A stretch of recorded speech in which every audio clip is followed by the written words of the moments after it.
welcome to Agape. If this is your first time, I want you to know, hey, I'm Reverend Lee. And here at Agape, all we do is talk about love, because that's what Agape means, the unconditional love operating through the human heart. Agape, in case you didn't know, is Greek, and Greek means love. That's simple, isn't it? And doesn't it have a great sound, that word agape? I know that if you're watching, you're on YouTube, you're in one of 3 Facebook channels, hey, check in. Talk to me. Tell me where you're from. Tell me what's going on in your life. Because you know what? The more I hear from you, the more I understand what you want me to speak about, what you want me to bring to the surface, and let us explore it together. I have been dedicating this week, if you've been following me on a daily basis, at 8 o'clock every day, Central Time, I do a thought that can change your life. And this week I've been doing all love. And so for the month of February, all of my talks every day and every Sunday are going to be on love. And today is the beginning of that process as far as the Sunday talks. So if there's an aspect of love that I talk about that you don't understand and you want to understand more, write a question down. Give me a comment. Say, I don't understand, or I think it differently. Whatever you write down, I'll bring into the talk. I'll find a way to give you ideas where you can get your own clarity. Because what I've come to understand is I don't know what's right for you, but I do know that you do. So if I can help bring ideas and I can bring questions to the forefront, then that will help you. So please do me a favor, check in. I know during the week I've had people from Australia, people from Europe, people from British Columbia. I've got people from all over the world checking in. So let me know where you're from and if there's anything I can do to help you. With that in mind, every time about this time of our Sunday service, we go into a little visualization. And today is no different. So I would invite you to bring yourself to a comfortable, seated upright position with your back straight, your hands gently resting on your lap. And just close your eyes. And bring your awareness to your breath. And as you're breathing in and breathing out, notice that your belly is moving up and moving down. The third chakra, the solar plexus chakra, is moving. This is the chakra of being. This is the chakra where we were connected to our mother when we were in the mother's womb. This is where energy comes into our body, where we feel grounded. So just focus on breathing into that chakra. And with every exhale, breathe out anything that needs to be let go. Whether it's a physical discomfort, whether it's an emotional discomfort, whether it's a past memory, the breath purifies. You are not only breathing in oxygen, you are breathing prana, life energy. And when you breathe that into the chakra, it then moves down into the lower 2 chakras, and then it moves up into the heart chakra, which is the feeling chakra, through the neck, which is the expressing chakra, into the third eye, which is the thinking chakra, and then it moves out into the 8th chakra, which is the crown chakra, which is the divine inspiration, the divine chakra, divine energy, the connection to all that is. What we're doing today is we're purifying. We're getting rid of any blockage by simply breathing and being aware of the breath that is moving in and out of the solar plexus. What I've come to understand is the Tibetan mantra, Om Mani Padme Hum, is dedicated to this chakra. Om Mani Padme Hum. The Tibetans say that over and over, thousands and thousands of times every day, to clear out that energy center so that they can be the grounded, the perfect them. Just take a moment and scan your body and notice what you're feeling. Wherever it is, If there's any discomfort, take a deep breath in. Now breathe it into that part of the body. If you need another breath, take it in and breathe into that part of the body. And feel your body relax as it goes deeper and deeper and deeper into a state of perfect relaxation.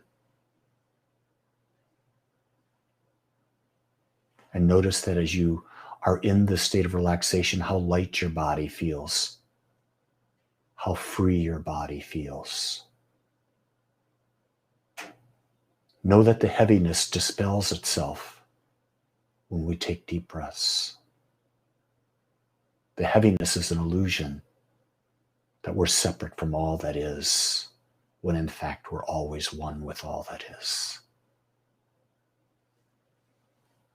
So with this lightness, with this feeling of freedom, let's bring our attention back into our body, back into our mind, and gently start to move our bodies.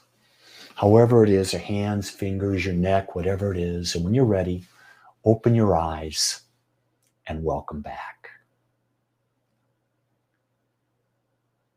Today, we're going to begin my talk series, The Book of Love. You got it, the Book of Love. And the very first thing we're going to talk about is, what is love? I think this is a question that I have been thinking about ever since I was a little boy. And every day I keep asking the question because I keep getting new observations. I know last night when I was sleeping, I kept waking up during the course of the night and I kept thinking about what else was coming to me. And I kept getting new thoughts about how am I going to express, what is this idea of love? And then even in meditation this morning, when I was doing my meditation, I got new ideas and I had to write them down because I don't want to forget them, because there's so many aspects to this idea of love. But I think that before we can begin to really discuss this, we must break the illusion that we know what love is. Did you hear that? The illusion of what love is. Because what I've come to understand is that we really don't know. We'll go up to someone and say, I like you. Well, what does that mean when we say, I like you? But pretty soon, we're taught, I love you. And so we have associated love and like, haven't we? And then once you get into your teenage years and you start having hormones, then the other L word comes in, and that word is lust. And so we start confusing what love is by the word like. I like you and I lust for you, therefore I love you. And we've neglected to go back to the original L, the original love word. What does that mean? Because the ego is there, and the ego confuses us by adding the qualities of liking and lusting. And here's a key thing. When we're liking something, normally it's about something that's new in our lives. Because if you really think about all the things that have ever happened to you, when you meet a new person, you like them a lot in general. But then after you get to know them, the liking goes down. When you meet, let's say you're a female and you're dating a new man and you like him a lot and you're open to that, then you're going to lust for him and vice versa. And so all of a sudden you combine the liking and the lusting and you think, oh my God, this is my partner. And yet we've never explored what love is yet. You see, love cannot be put into words because words are limiting. Love is an eternal quality. Think about this. The divine is called love. Love is my religion. It's a religion that cannot be put into words. It's an idea of life that cannot be put into words. It's a feeling that cannot be described. It cannot be put into words because words limit us. With respect to love, Dr. John DeMartini says this: love is the synthesis and synchronicity of complementary opposites. Let me say that again for you. Love is the synthesis and synchronicity of complementary opposites. It's embodying at the very same moment opposites. Let me make it even simpler for you. The way I've defined love is the state of total acceptance in this moment. Accepting myself as I am in all of my integrity, right here, right now, as me. Accepting you as you are, right here, right now, as you. No expectation, total acceptance of what is, both the yin and the yang of you, the good, the bad, all of that. Realize that every human being on the planet has 4,628 human traits. Every human being has them, but we accentuate different ones. And then each of us has a hierarchy or our highest traits, our highest values that we live by.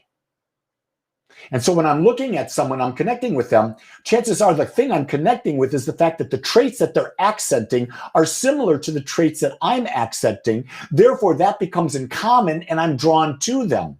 Someone who's accentuating different traits that I'm not attracted to, that are not a part of me, I'm not as attracted to. So it's a vibrational thing that brings people together. But even though you may not be drawn to them, you may not like them because they're not similar to you, you can't accept them as whole and perfect, as unique, just as they are. You see, love is not giving candy. Love is not getting a card.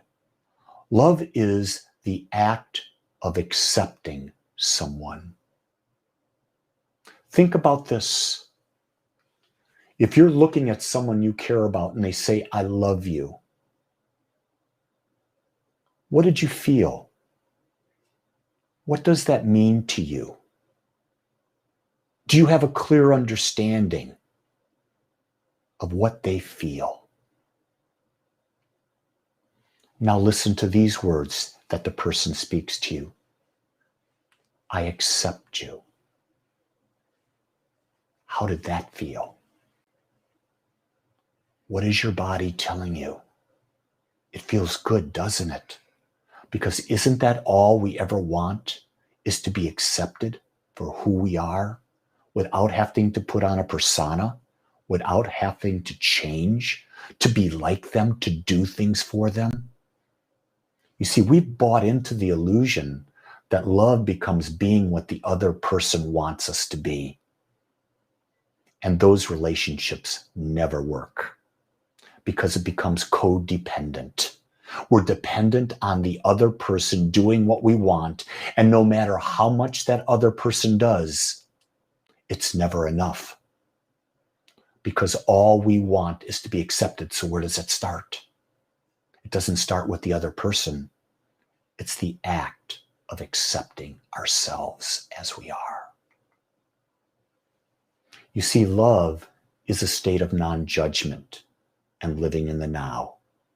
And you hear this through all the great masters. They talk about this, that love and judgment cannot coexist at the same time because they're opposite. Love is totally accepting. Judging is causing separation.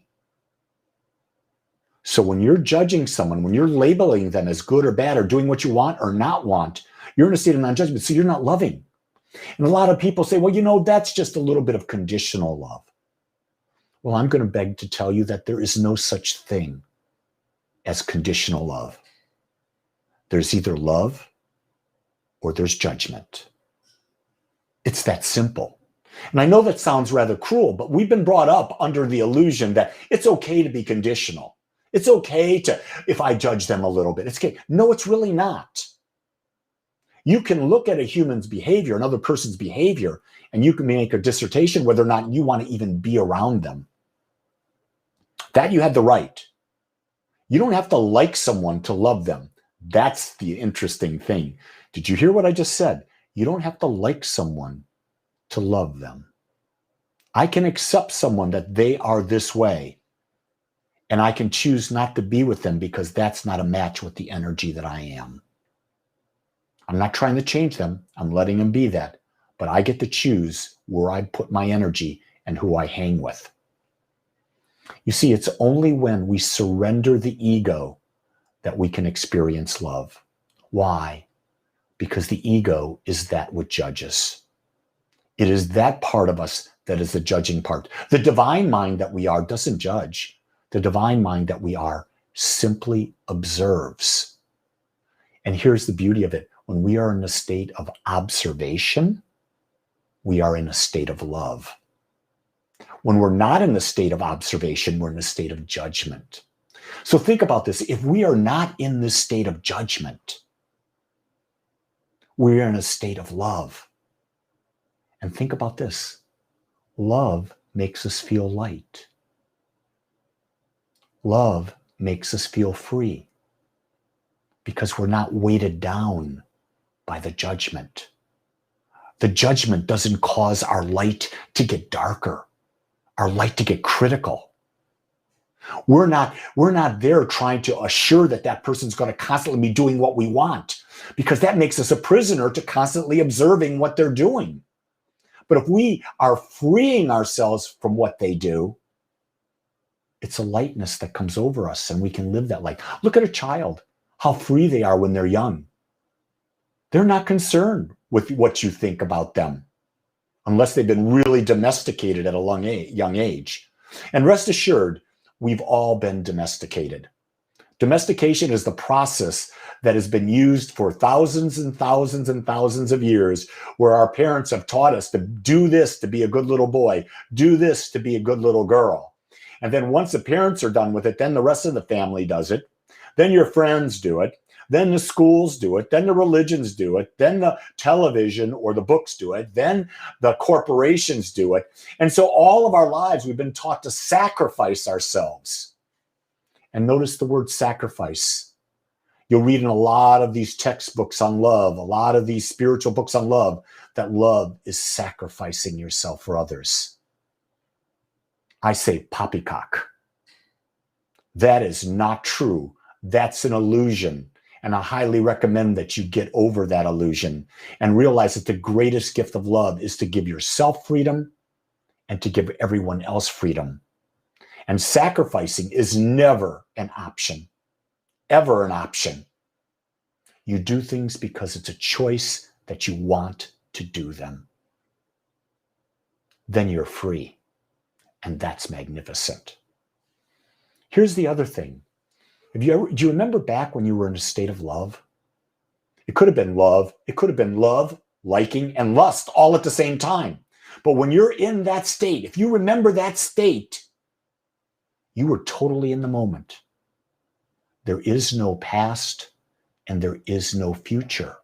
Why? Because in the moment of love, there is no judgment. Without judgment, the past or the future cannot exist.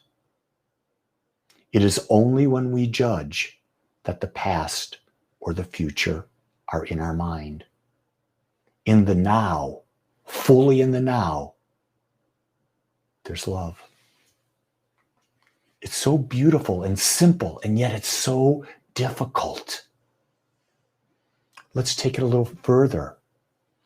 Go back to what the Buddha says. The Buddha says, desire is the source of all suffering. I'm going to go and take it a little bit further than that. In the state of love, there is no desire.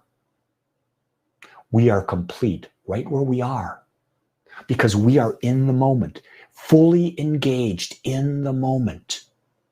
And when we're fully in the moment and there's no past, there's no present or no future, just now, we don't desire anything because we're already perfect.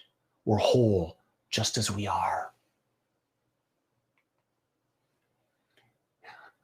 This love idea of acceptance goes to the whole, can be translated and move forward into the idea that there is no duality in love. You see, because in order to have duality, there must be judgment. Without judgment, there's no duality. But here's a kicker, and this is one that a lot of people don't get. Without duality, there is no romance. How many of you been in relationships and you've been there and there was so much romance? You just felt this feeling of romance. And romance is that heightened anticipation, the joy of being with them, the simple little things that give you the greatest joy.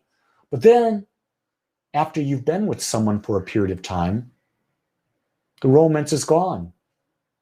And you might be thinking to yourself, what happened? How do I bring back romance in? That's the ego. That's the ego desiring to express and experience itself in judgment. You see, without judgment, romance is not required. I'm not saying it's not good to be romantic. I'm saying, but that's an ego desire. That is the ego wanting to have an experience. That's the ego wanting to like a little deeper. It's the ego wanting to have that liking turn into maybe a lustful type of situation. Don't get me wrong. There's nothing wrong with liking, and there's nothing wrong with lust. You get to choose how you use them and how they fit into your life and the experience that is life for you. Love is the ability to see the perfect balance in life, ourselves and others, and to accept it as is. Let me say that again. Love is the ability to see the perfect balance in life, ourselves and others, and accept it as it is. You see, no judgment. I can look at life and see that life is totally imbalanced. There's a balance between life and death. There's a balance between life, light and dark. In me, there's a balance in me all the time. And there's a balance in you and everyone I meet. My job is to be the observer and to accept it as it is. You see, this is what I've come to understand about love.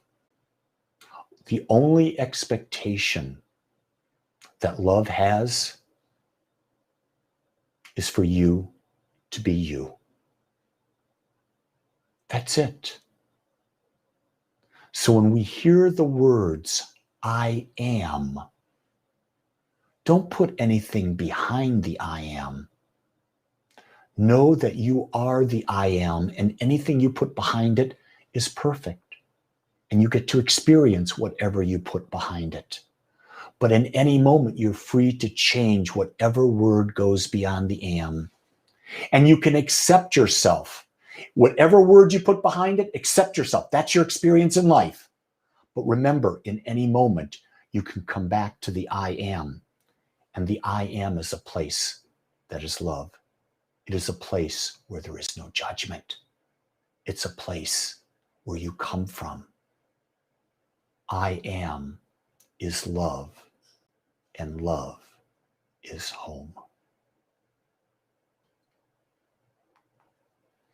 Let us pray.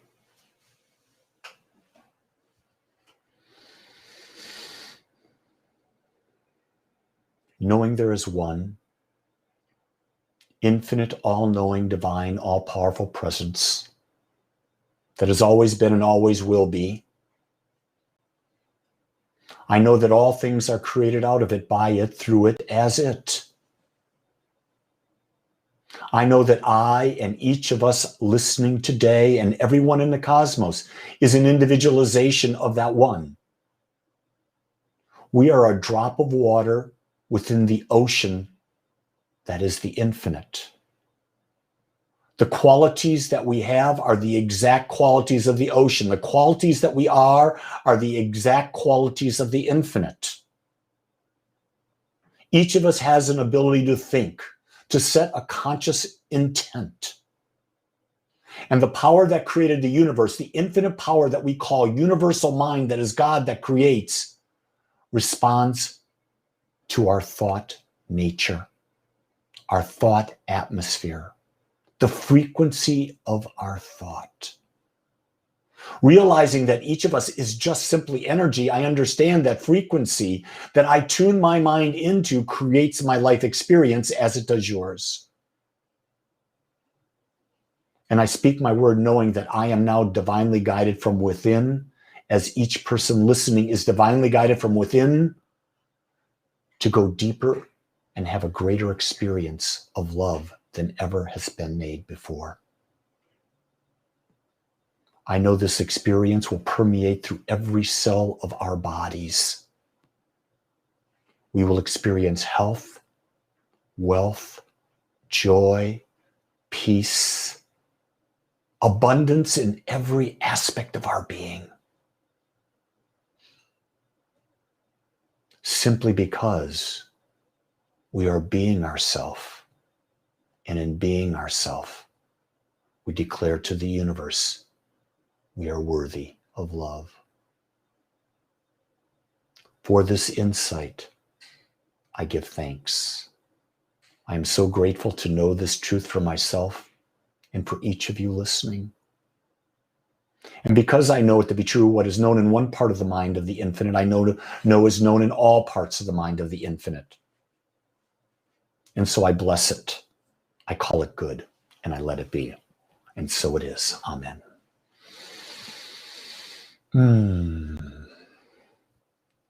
So if this message touched you, if you would like to help us get this message out to others, if you would like to do the circular flow of energy, make a donation to Agape. It's right there in the link. It's below in the description. All you got to do is click on it and make a donation to us so that we can bring this message to more and more and more people. Because we at Agape feel that this message of love is what is most needed in the world right now, more than any time ever. And our job is to try to bring it in a way that we challenge people to find the greatness within them. I want you to know that not only do we do Sunday services, but we offer daily guided meditation every morning at 7 a.m. Central Time. We offer thoughts that can change your life, an 8 to 12 minute thought every day live. All of that can be found, all the information on that can be found at agapespiritualcenter.com. Just go to the calendar, click on that. We have gatherings every Wednesday where you can plug in and get to know other people of Agape. Until we can meet in person, we're doing this virtually. And we will continue to do it virtually because our community now is not only in North Texas, but our community is worldwide. We understand that there are no limitations as to how we teach this. And so that's what we're doing. Just to let you know, on February 21st, we will be having our annual community meeting. We'll do that at 1 o'clock. It'll be posted on the calendar, and there'll be a Zoom link, and there we'll talk about what happened last year. How did we do as a spiritual community? What are our plans for this upcoming year? And we're going to vote on 3 board members coming back and being a part of the Agape leadership team. If you're interested in being a part, simply go to agapespiritualcenter.com, go to calendar, and you'll see the link there. And we'll be sending out reminders either in email or on links on our Facebook page, Agape Spiritual Center. So, how do you feel? How did what I talk about today feel for you? Write it down in the comments. Let me know. Did anything really stick out for you? I don't know, but I know I must have stirred something, because if you're listening, then there's something in you that is desiring to be expressed. So know that I'm here for you to support you in any way I can. And one of the things I say every day when I'm done talking early in the morning, as I talk to people, I say, if no one tells you this, know that I love you and I accept you just the way you are. Just be you and go create your perfect day. Until next time, aloha.